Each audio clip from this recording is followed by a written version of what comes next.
I needed the truth. Oh, I need somebody, needed someone I could trust. I don't gamble, but if I did, I would bet on it. Like the Dead Sea, you told me I was like the Dead Sea. You'll never see when you're with me. Oh Lord, like the Dead Sea. Oh, I'm like the Dead Sea. The nicest words you ever said to me. Honey, can't you see? I was born to be your Dead Sea. Okay, so we'll look at the first verse now, and I picked that primarily because the way he sings it helps, I think, to hear what he's emphasizing, what's stressed. So, let's take this first verse and copy it into a Word document so we can practice citing with it.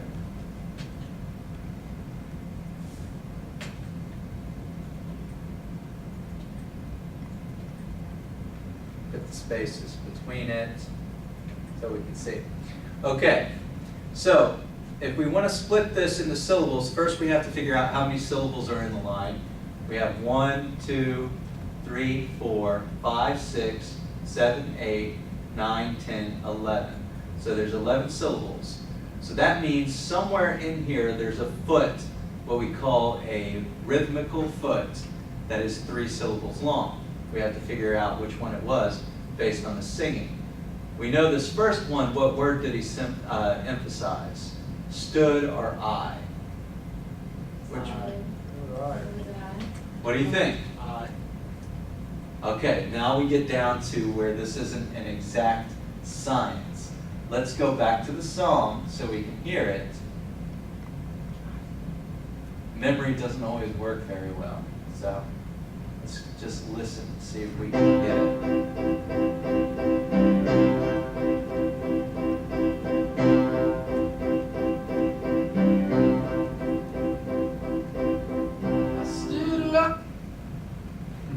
Which one sounds stronger, the I or the stood that time? Stood. It is stood. So, if we want to mark it, we can either mark it with an apostrophe. There are ways to do these symbols, y'all probably know better than me. Or you can just do a flat line to show that one. And then, which one is alone? Which syllable is stressed in that word? Lone. Okay. See, y'all already are naturals. What about upon? Up or on? Upon. On. I'm saying up. When you say the word upon, what is heard more, the U or the O? Upon. On. Yeah, the O is as far as the letter sail, Okay. but the Go with what's heard stronger. The. Now here's a tricky one. Plat or form? I stood upon the plat. And he doesn't stress form, does he?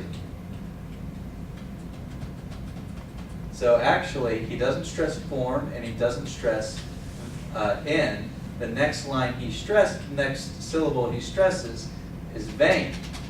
So now let's break it apart into its metrical feet. I stood alone.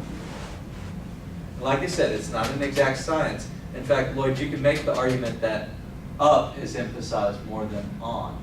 You could make that argument. But what I am going to argue against it with is pattern. Remember, we're looking for a pattern. And what do you notice about this? Where does the stress always come, usually? On which syllable? The second. And that is called I am. That metrical foot is an I am. Unstressed, stressed. That metrical foot is called an I am. And it's the most popular foot in the English language. You'll see it sometimes denoted like this. That's an I am. The other one is a trochee. I love that word, trochee. And that's just the opposite of an I am, where they put the stress at the beginning. I'm going to go over these some more. And the last one, if I remember correctly, is the anapest. That's where you have two slacks and a stress. Slack is another word for unstressed. So, we're not going to go into the next line because of time, but that's the process. That's all there is to it, really. It's not super difficult, but it does take practice. And you can play with any of these songs and do it. Hip-hop's actually a little easier, believe it or not, because they do emphasize words a lot in hip-hop. The way they say them, and the beat actually is tied to the words more. So like, this is an example from the corner of what he stresses and doesn't stress. I actually went and scanned the first set of this. So if you want to take some time and look at it after listening to verse 3, in that song you can see the I ams and the trochees and how he's moving back and forth.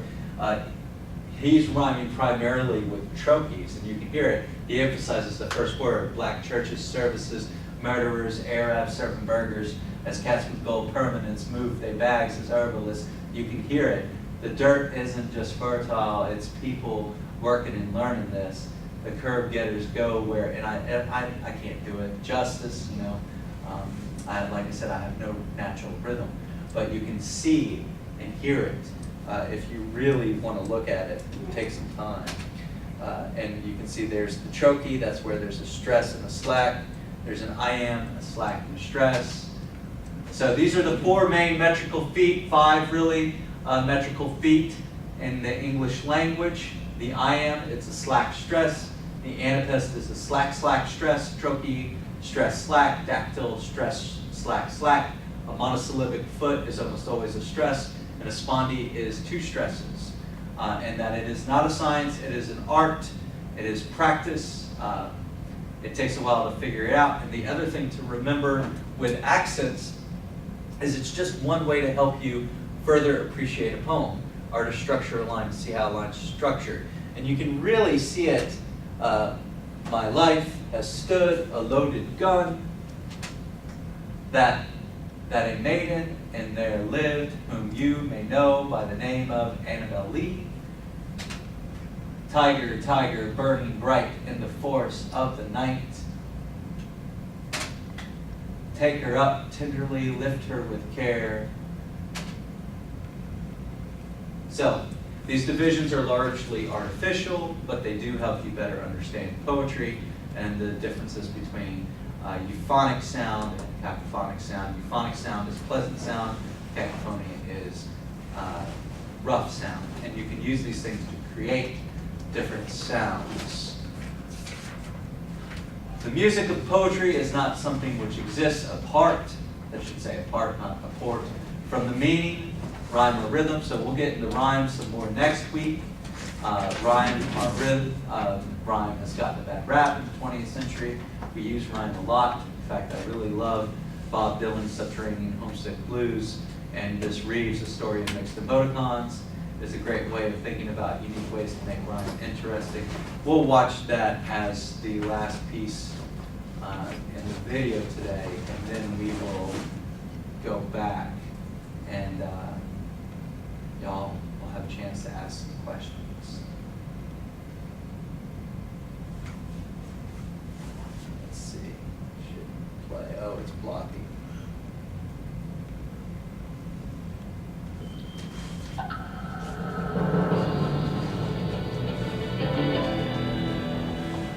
So this poem rhymes, the whole thing rhymes, but it's also dealing with symbol and language, some of the things we've talked about. This means I'm smiling. So does that. This means mouse, cat. Here we have a story. the start of a story where this means guy, and that is a ponytail on a passerby.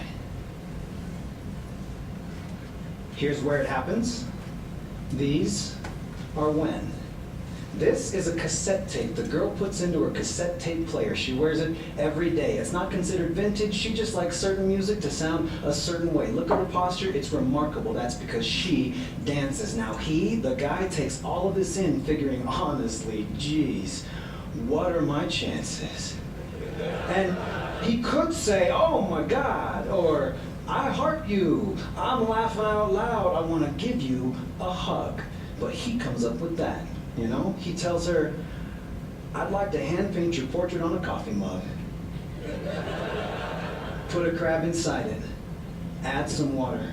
7 different salts. He means he's got this sudden notion to stand on dry land but just panhandle at the ocean. He says, you look like a mermaid, but you walk like a waltz.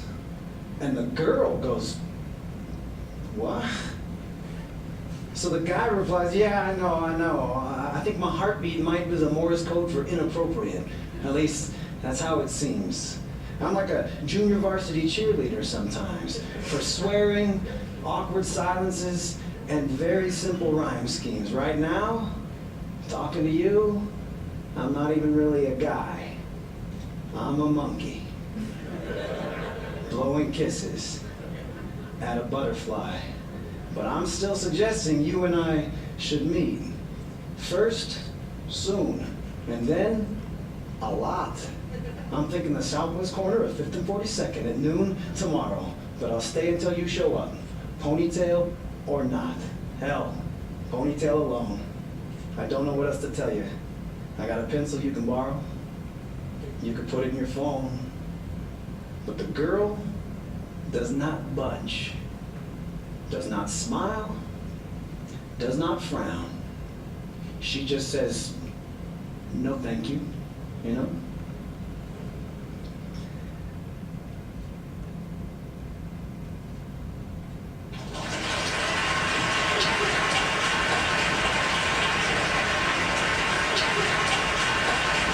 That's a nice end note on this first part of discussing form and context and how language can be used in fascinating ways to extend meaning and to help us look at rhythm, because that poem had rhythm as well. It was written, of course, in emoticons, which, you know, turned in an essay written in emoticons, you fail. But it does have its purpose, and I like how Reeves is using that. Take a look at Bob Dylan's Subterranean Homesick Blues if you haven't seen it before. That's the video that he recorded. It has Allen Ginsberg in it, another great poet. And I want you to jot down some notes about the rhyme, and we'll use that to begin our conversation on Thursday. Rhyme's a big part of that. You should also be reading the sound chapter and the rhythm chapters in your textbook, because this will go into greater detail and give you some more examples to think about it. So one of the examples I give here, rhythm creates the beat. So rhythm is like the drummer in the band, and is, you know, the most important person really in the band in a lot of ways. I mean, what kind of music is there if there's no beat? But rhyme and its close relatives, alliteration, assonance, and consonance, are the rest of the band. They're the singers, the guitarists, the bassist, all of those pieces. It's what creates the melody. So rhyme is how we create melody, whereas rhythm is how we create the beat. And that's a good way to think about the differences. So I'll leave you with that note today. Do you have this PowerPoint on? I'm going to put it on the class. Your section doesn't have it up yet, but you'll have it by the end